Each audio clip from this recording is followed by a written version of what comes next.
Assalamualaikum warahmatullahi wabarakatuh. Apa kabar Anda semua? Mudah-mudahan dalam kondisi baik dan sehat. Senang sekali saya Roni Waluya kembali hadir ke hadapan Anda dalam program Visi Zakat.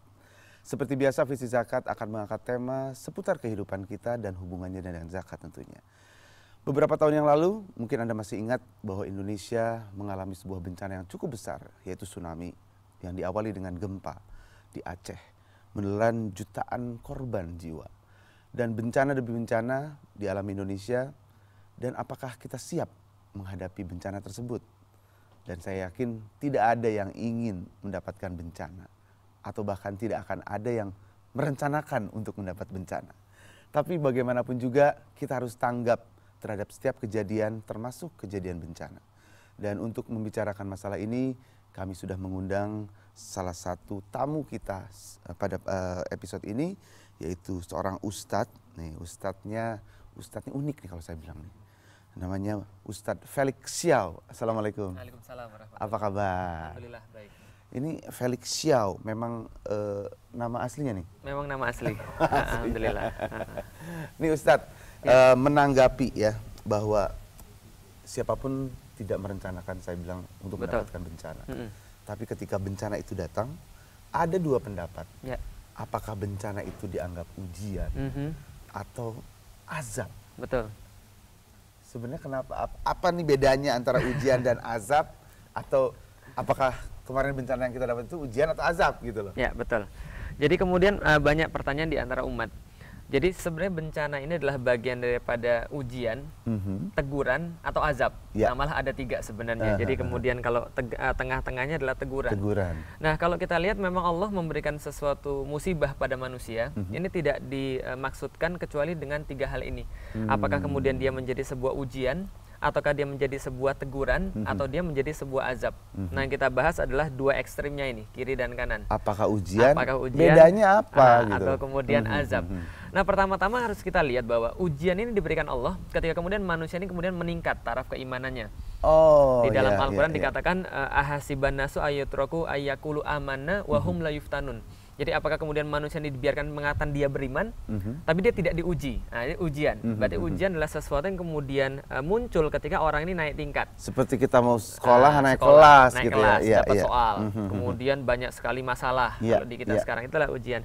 Nah, yang kedua adalah azab. Azab ini adalah apa? Azab ini adalah sesuatu yang diberikan Allah atas kemudian penyimpangan manusia.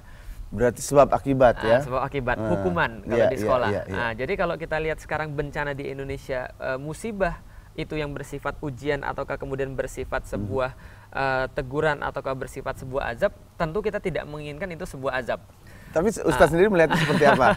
Kalau saya melihat ini adalah sebuah teguran sebenarnya. Teguran? Masih teguran ya? Masih teguran, betul. Kalau kita lihat kan, waduh, korupsi susah diberantas. Betul. Wah, kejahatan di mana-mana. Dunia kemudian lebih banyak dicari, akhirat ditinggalkan. Nah, inilah kemudian bentuk sebuah teguran. Kenapa bentuk sebuah teguran? Karena gini, Allah juga berkata di dalam Al-Quran, firman Allah adalah Zoharul fasadu fil bari wal bahri bima kasabat aidinas. Nah, jadi tentu kita lihat bahwa di dunia ini Allah katakan terjadi kerusakan-kerusakan. Baik ini kemudian di muka lautan ataupun di muka daratan. Terjadi kerusakan di keduanya. Nah, semuanya bi aidinas, gara-gara tangannya manusia ini. Karena tangan manusia kemudian berbuat sesuatu yang buruk, baik ini langsung terhadap lingkungan ataupun tidak langsung dalam bentuk maksiat, maka inilah yang kemudian Allah katakan liyuziqakum ba'dallazi amilu la'alakum yarji'un. Nah, jadi kemudian Allah berikan sedikit teguran bagi mereka agar mereka mau kembali kepada Allah. Oke. Nah, jadi ini menarik sekali ya, ujian, teguran, dan azab. Betul. Nah, kalau misalnya memang itu teguran, tegurannya buat siapa? Kok masyarakat Aceh yang akan menjadi korban gitu? Betul. Nah, jadi betul, banyak sekali pertanyaan pada kami. Kalau seandainya inilah sebuah teguran, bukan sebuah azab, karena kalau azab ini adalah kita bicara memang sebuah kalau azab kan mungkin langsung kepada orangnya mungkin ya. Langsung pada orangnya, dan dia bersifat skalanya lebih besar, seperti banjir Nabi Nuh, atau kemudian seperti bangsa-bangsa yang dimusnahkan oleh Allah, dan adalah bagian daripada azab. Nah, kalau teguran inilah kemudian bagi maksiat-maksiat yang kemudian mungkin kita tidak sadar kita lakukan, dan kemudian ketika kita ditegur dengan cara seperti itu, kita menjadi berpikir. Nah, pertanyaannya adalah kenapa pada rakyat Aceh? Kenapa pada enggak pada tempat-tempat yang lain? Ya, kayaknya banyak yang lebih maksiat mungkin ya, mungkin ya. Atau luar negeri kan lebih banyak maksiat. Kenapa kemudian di Aceh yang kemudian penduduknya dikatakan penduduk Serambi Mekah. Nah, inilah kemudian yang kita katakan sebagai wallahualam bisawab. Allah kemudian yang maha tahu. Tapi Ya, yang setidaknya dimanapun itu terjadi, maka kewajiban manusia adalah mengambil pelajaran atas teguran.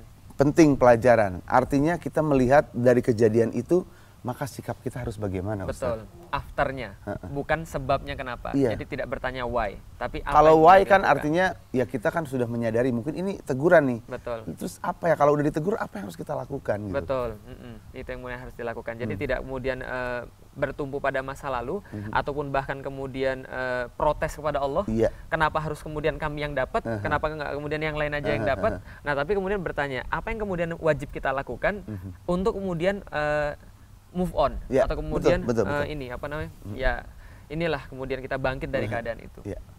Ya, artinya gini, kita kan tahu masyarakat sesama Muslim. Betul. Apa yang harus kita lakukan untuk mereka dan apa yang harus kita lakukan untuk diri kita sendiri melihat kejadian ini. Kira-kira Ustaz? Ya, pertama kalau untuk kita sendiri adalah introspeksi itu wajib. Introspeksi itu wajib bahwa sesuatu yang kemudian Allah berikan di Aceh ataupun Allah berikan di Padang kemarin ataupun Atau Ambon lah kemarin yang banjir. kemarin yang baru-baru terjadi, ini adalah kemudian teguran bagi seluruh rakyat Indonesia atau teguran bagi seluruh umat muslim yang ada di Indonesia. Karena kemudian Allah katakan di dalam Al-Qur'an pula, walau anna ahlal qura amanu wa taqau la fatahna alaihim barokati minas samai wal ard. Jadi ketika mereka ini kemudian benar-benar beriman dan bertakwa, Allah akan kemudian limpahkan berkah dari kemudian langit dan dari bumi. Nah, artinya berarti ada sesuatu yang salah pada kemudian keimanan dan ketakwaan kita bagi kita pribadi. Introspeksi kepada diri kita Nah, untuk pribadi. saudara-saudara kita yang lain yang terkena, apa yang harus kita lakukan? Nah, untuk kemudian saudara-saudara kita yang terkena, selanjutnya daripada introspeksi adalah empati. Nah, kemudian ketika kita sudah berintrospeksi bahwa kemudian apa yang salah pada diri kita, maka selanjutnya tidak bisa berhenti sampai di situ. Tapi muncul harusnya rasa empati. Bahwa ketika kemudian saudara-saudara kita mengalami suatu musibah, harusnya muncul rasa tanggung jawab kepada saudara-saudara kita. Karena di dalam Islam kita diajarkan bahwa kita ini ibarat satu bangunan. Atau Rasul sampaikan kita ibarat satu tubuh. Kalau yang lain merasa sakit, harusnya kita merasa sakit. Kalau seandainya dia masih merasa sebagai orang yang beriman. Betul sekali. Jadi bukannya tuh kan kamu gitu kan nyukurin. paling nggak enak gitu ya. Betul. Nah, makanya pemirsa ya, dari apa yang kita obrolkan dengan Ustadz tadi, ini sebuah mungkin peringatan juga untuk kita semua. Apakah kita harus menunggu ujian? Apakah kita harus menunggu teguran? Apalagi azab, nauzubillah min dzalik. Ya, mudah-mudahan kita tidak sampai seperti itu. Kita akan lanjutkan obrolan setelah yang berikut ini. Baik.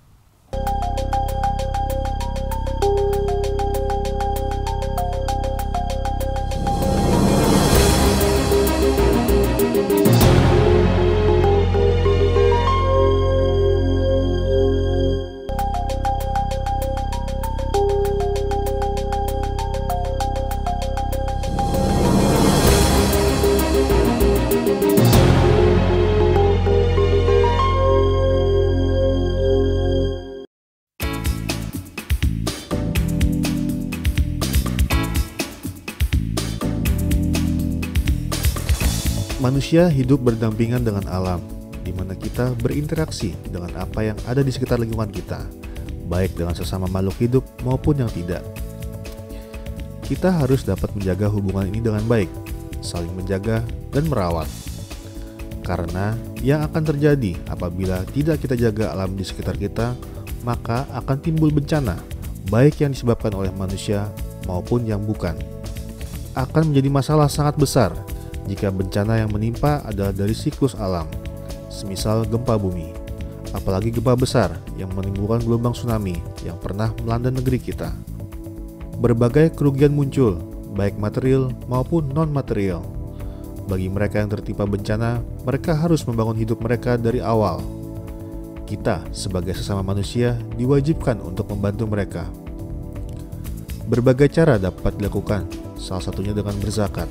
Karena dengan berzakat, selain dapat mempertebal iman kita, tentunya dapat meringankan beban saudara kita yang tertimpa musibah. Mari berzakat bagi sesama.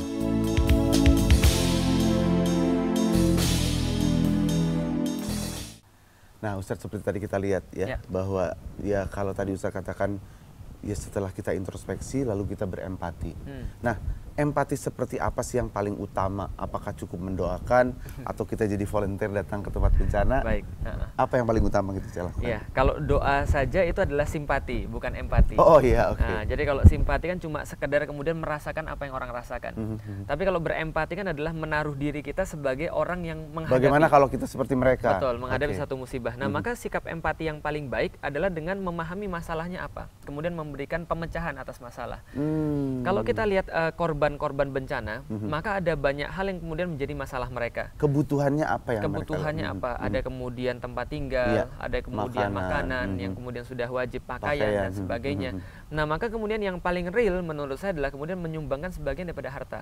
Inilah kemudian yang paling real. Karena kalau kita menyumbangkan kemudian baju atau kemudian menyumbangkan makanan, terkadang kita nggak paham kondisi real di lapangan ini seperti apa. Baik. Ini menarik masalah menyumbangkan. Artinya kita juga mungkin kalau misalnya kita nggak sempat untuk menyalurkan langsung, ada mungkin lembaga-lembaga seperti ya ini teman bicara saya setiap episode ada nih Mas Ahmad Juwaini. Mana kemana nih?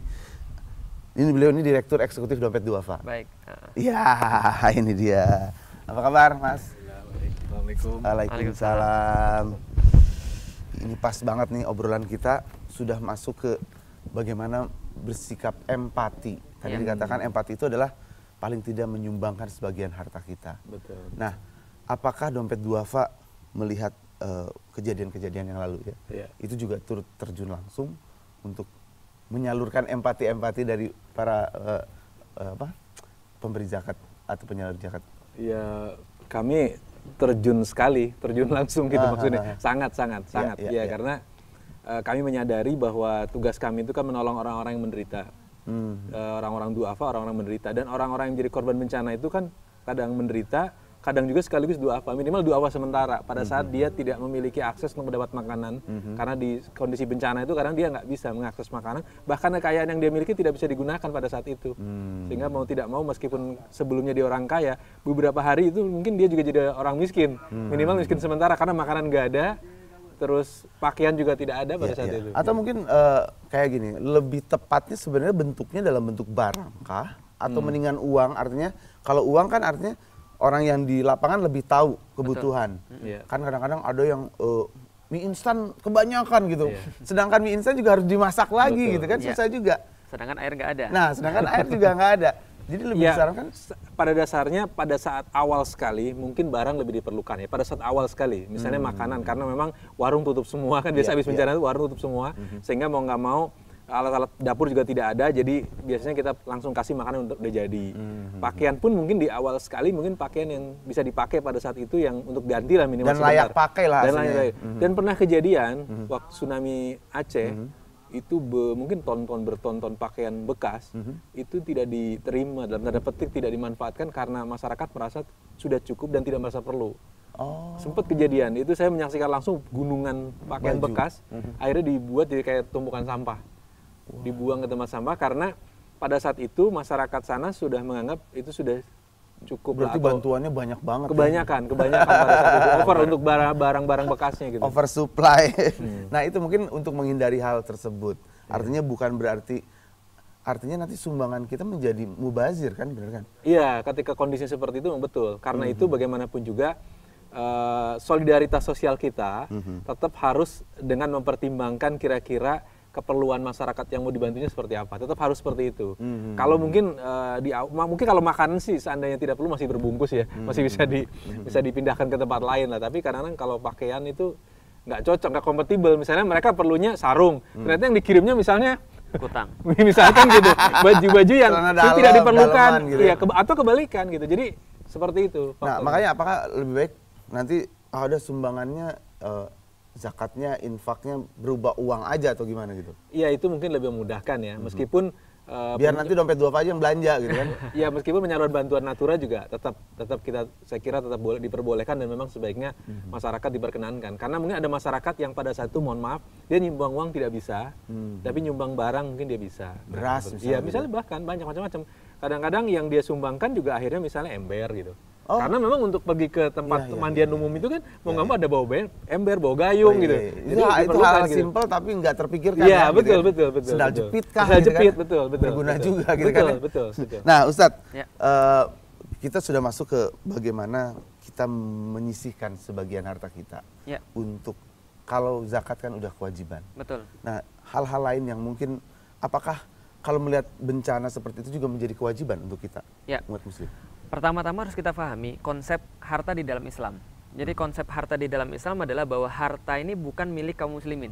Nah, ini pertama harus kemudian dipahami. Konsep harta di dalam Islam adalah bahwa harta ini milik Allah. Allah katakan di dalam Al-Quran, wa atuhum mimmalillah. Jadi kemudian berikanlah kepada mereka yang berkekurangan harta-harta miliknya Allah. Allazi atakum, yang kemudian Allah berikan kepada kalian. Jadi kita hanya dititipi aja kan? Dititipi. Jadi konsepnya adalah kemudian harta ini milik Allah, bukan milik kita.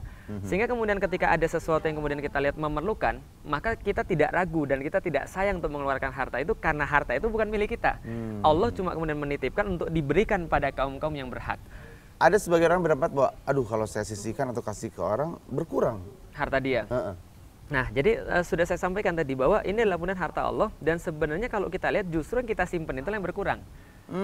Yang kemudian disimpan oleh manusia itu pasti akan lenyap dengan segala cara. Apakah kemudian masuk ke perut, atau kemudian kesenangan atau yang disapu lain, bencana seperti itu kan cuma beberapa detik saja ya? Atau seperti kasus-kasus kemudian bank-bank yang tutup dan kemudian nasabah-nasabahnya kemudian sampai kemudian mohon maaf agak sedikit kurang waras dan sebagainya, dia hilang dalam segala bentuk.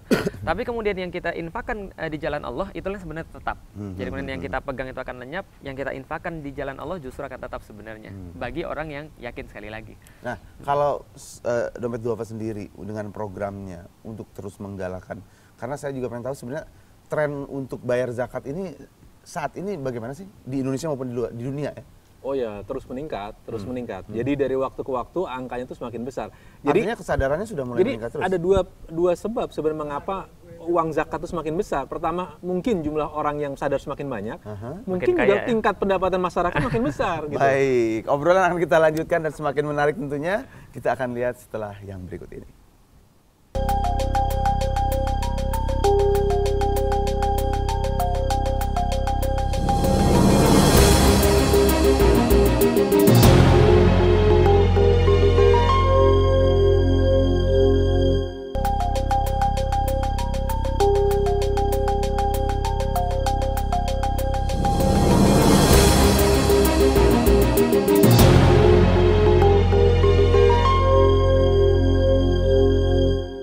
Ya, Anda masih bersama kami dalam Visi Zakat dan membicarakan tentang tanggap bencana dan potensi dana zakat. Nah, kalau melihat kejadian-kejadian yang sudah lalu nih ya Pak ya, karena saya kebetulan belum ada kesempatan untuk terjun langsung ke sana. Melihat koordinasi, artinya kan banyak lembaga-lembaga yang biasanya langsung tanggap terhadap kejadian-kejadian ini. Nah, koordinasinya biasanya gimana sih? Karena kalau saya lihat kayaknya yang ini merasa begini gitu loh, ada kekelompokannya masih kuat gitu loh. Iya, tapi sebenarnya pada prakteknya sebagian besar lembaga-lembaga itu mau diajak kerjasama. Misalnya lewat pemerintah biasanya dengan Satkorlak Bencana. Jadi siapapun lembaganya, kalau pemerintah mau minta informasi atau apapun biasanya kita lihat semua mau lah. Karena itu untuk kepentingan bersama. Dan semua tahu lah bahwa urusan bencana itu urusan semua, bukan urusan satu lembaga atau satu organisasi. Karena itu sharing kegiatan, sharing informasi itu tetap dilakukan. Jadi paling juga yang selalu jadi masih ada masalah itu kan karena beberapa lembaga pengen juga terlihat lah, yang menonjol gitu aja. Tapi tidak dalam konteks bahwa mereka tahu kerjasama itu diperlukan. Kalau di bencana itu. Artinya kita melakukan empati tadi, tapi kita juga pengen, wah saya pengen kelihatan nih gitu kan. Pengen nongol nih, pengen eksis gitu di TV gitu loh. Ya secara niatan sebenarnya niatan menolong orang itu adalah niatnya lillah. Hanya kepada Allah. Nah makanya kemudian yang memang paling sulit dalam menjaga setiap perbuatan adalah niat. Nah karena itu ya sedianya setiap lembaga sebenarnya, apapun lembaganya, kemudian turun kemudian rembuk dalam bencana, ya harus menjaga bahwa niatnya adalah lillah, bukan yang lain. Jadi kira-kira seperti itu. Jadi harus dijaga. Nah tapi gini, ada juga Ustadz ya, yang memilih-milih membantu. Artinya, oh ini bukan golongan saya, ini bukan kelompok saya hanya bantu untuk mereka yang Mungkin golongan saya gimana?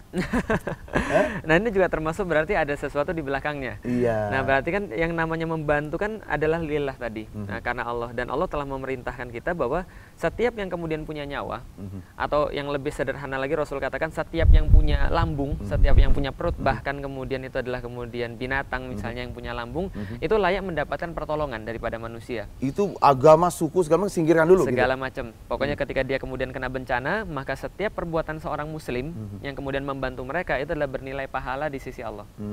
Seperti itu. Nah, kalau dompet duafa sendiri ya, dari pengalaman yang sudah dilakukan nih Mas Ahmad, seberapa besar sih artinya dana-dana yang dikumpulkan dari masyarakat itu membantu untuk menghadapi masalah tanggap bencana ini?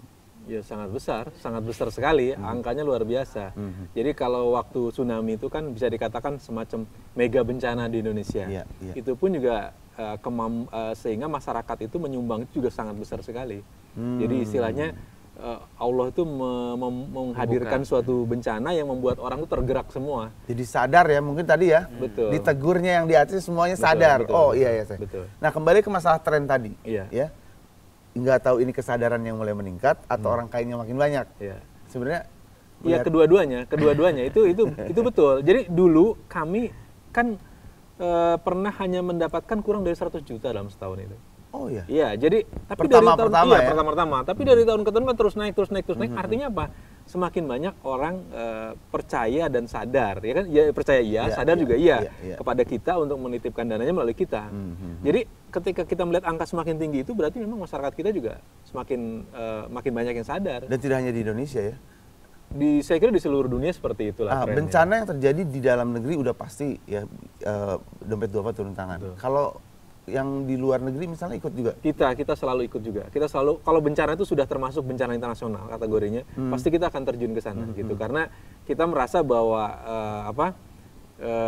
ya Islam ini kan rahmat bagi semesta. Islam adalah rahmat bagi semesta. Kita harus tunjukkan bahwa kebaikan Islam itu sampai ke seluruh dunia ini. Dan gitu. bisa dirasakan itunya ya, maksudnya manfaatnya sebenarnya paling utama. Betul. Orang kan pasti berpikir saya ngapain bayar zakat, saya ngapain sedekah, infak, tapi kok masih banyak orang miskin misalnya gitu ya. Betul. Harusnya kan disalurkan untuk itu. Yeah. Nah, Ustadz, agar kita tidak menghadapi tadi ya 3 hal. Kalau ujian udah pasti dapat ya? Ujian sudah pasti dapat. Setiap manusia pasti dapat ujian. Kalau mau naik tingkat. Agar tidak dapat teguran pasti dapat juga. Teguran namanya manusia kan sering lupa ya. Jadi kayaknya pasti ditegur. Nah, oke, kalau gitu bagaimana kita menghindari azab dari Allah? Iya, baik. Sebenarnya tidak ada yang bisa dilakukan selain kemudian meningkatkan keimanan. Nah, ketika keimanan ini sudah meningkat, maka kita siap menghadapi apapun. Termasuk di situ adalah musibah yang bersifat teguran atau kemudian musibah yang bersifat azab yang mungkin bukan kita yang melakukan. Nah, jadi ketika kemudian keimanan kita naik, maka segala-galanya akan mudah sekali dihadapi. Nah, bagaimana kemudian meningkatkan keimanan dan ketakwaan tidak lain tidak bukan adalah dengan berpikir dan taat. Jadi kita berpikir kemudian tentang Allah, kita berpikir kemudian tentang sesama, kita berpikir tentang alam semesta, apapun yang ada di sekeliling kita, sehingga membuat kita semakin yakin bahwa memang hidup di dunia ini adalah bukan yang terakhir, tapi ada sebelumnya dan ada sesudahnya. Nah, setelah itu kemudian kita yakini, kita punya sebuah pemikiran yang holistik.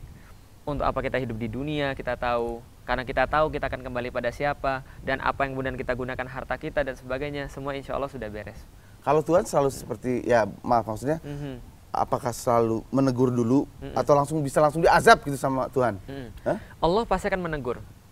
Teguran pertama itu adalah lewat Rasulnya. Teguran kedua itu lewat Qur'annya. Maksudnya ini tidak berurutan, tapi teguran-teguran itu bisa jadi lewat Allah, lewat Rasulullah, lewat Al-Qur'annya, ataukah lewat kejadian-kejadian seperti tadi. Banyak teguran Allah pada kita. Tinggal kemudian kita mau enggak membuka mata dan membuka hati dan memahami arti daripada teguran ini dan segera untuk berbenah. Berkacalah di depan cermin setiap kejadian gitu kan ya. Jangan nyalahin orang terus. Iya.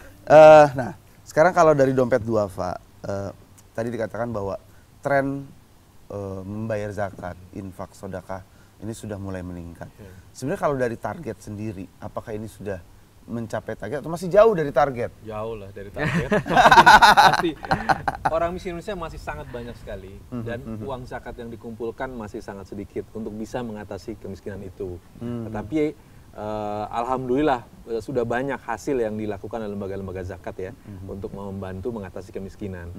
Jadi masih sangat diperlukan. Nah, kaitan dengan bencana juga kadang-kadang masyarakat itu kan ketika sering terjadi bencana justru mulai merasa, saya menyebutnya sebagai imun bencana gitu. Karena udah sering, biasalah bencana itu. Kalau begitu mah di sana juga kemarin lebih banyak korbannya daripada itu kan cuma segini, ini kan cuma. Jadi seperti lama-lama terjadi imun, resisten seperti itu. Nah, kalau seharusnya membantu terus gitu. Kalau melihat nih gerakan-gerakan, ini saya bukan suuzon, tapi kan begitu setelah kejadian bencana di lampu-lampu merah tuh ada pakai jaket amatir, pakai kardus bencana. Gimana? Menanggapi itu? Iya. Pertama kalau dari segi agama, dari segi hukum Islam, setiap kemudian orang yang meminta itu layak diberi. Dan kemudian ketika kita sudah memberi, lantas apapun kemudian digunakan dana itu, disalahgunakan ataupun dibenargunakan, ditepat gunakan maka itu adalah bukan urusan kita. Artinya pahala kita sudah tetap. Yang penting kita ikhlasnya aja dulu. Betul, yang penting ikhlas. Tapi kalau orang yang itunya? Nah, betul, tentu saja. Makanya kan kemudian ada lembaga-lembaga semacam dompet duafa yang kemudian integritasnya bisa dipertanggungjawabkan. Nah, karena itu kita tidak merasa was-was ketika kemudian kita menitipkan sebagian daripada harta Allah kepada kita yang kemudian akan disalurkan tepat guna. Seperti tadi yang kita maksud di awal. Mas Ahmad ada terakhir yang Iya, jadi kalau menurut kita memang ada sebagian dari pencari dana di jalanan itu yang sebenarnya termasuk kategori yang tidak bertanggung jawab, karena ternyata pernah ditemukan digunakan bukan untuk kepentingan bencana gitu. Lebih baik salurkan kepada lembaga-lembaga yang resmi. Mudah-mudahan ke depan semakin nggak ada lah yang gitu-gitu. Baik, terima kasih atas kehadirannya Ustadz Felix Xiao dan Mas Ahmad Jaini. Mudah-mudahan obrolan kita ini juga selalu menjadi inspirasi untuk pemirsa di rumah yang menonton. Paling tidak, mari terus melakukan sikap-sikap empati, terutama untuk saudara-saudara kita yang mengalami bencana. Saya Roni Waluyo undur diri, kita ketemu lagi di Visi Zakat berikutnya. Assalamualaikum warahmatullahi wabarakatuh.